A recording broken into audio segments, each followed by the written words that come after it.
Bien, cette petite vidéo pour vous montrer qu'un bilan de Trickster, ça se construit, ça se truc, ça se fabrique exactement comme on veut. Un fichier Excel, ce qui est très courant, je n'ai pas besoin de vous expliquer qu'on peut très bien le remplir après les événements et choisir des matchs dont on connaît les résultats. Donc à ce moment-là, c'est assez facile de les deviner, pour faire un peu d'ironie. Mais pas mal de gens croient que les bouts graphiques avec des lignes qui montent, qui descendent en vert, comme il y en a beaucoup, il y a quelques sites qui font ça, voilà un exemple, sont plus professionnels, ça fait plus professionnel effectivement, mais ça n'est pas du tout plus fiable.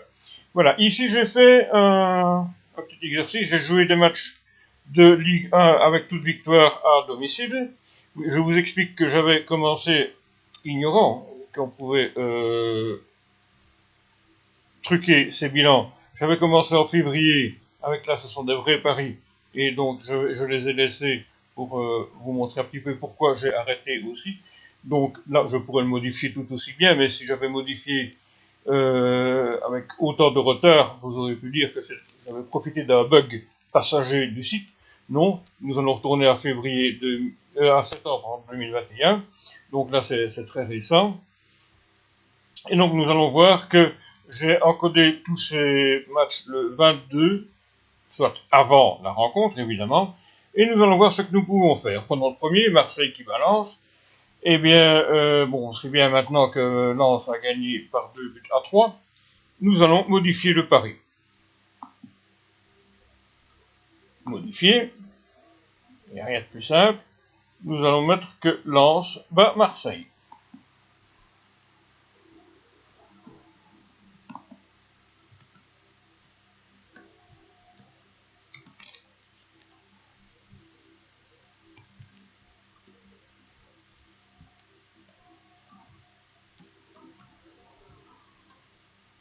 J'aurais pu taper OM, ça aurait été plus vite. Je n'y ai pas pensé. La cote, évidemment, pour la victoire de Lens en déplacement était plus élevée. Au lieu de 1,65, je crois qu'elle est aux alentours de 4,50, ce qui n'a pas une importance phénoménale.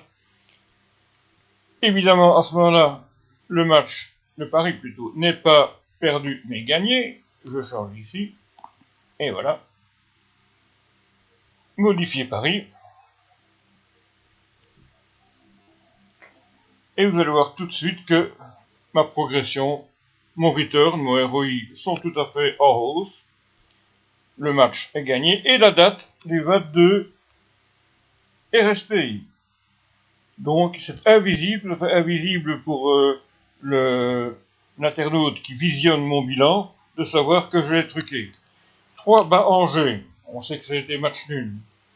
Ça ne m'arrange pas. Eh bien, je vais par exemple le supprimer. Voilà. Confirmer la suppression. Et voilà.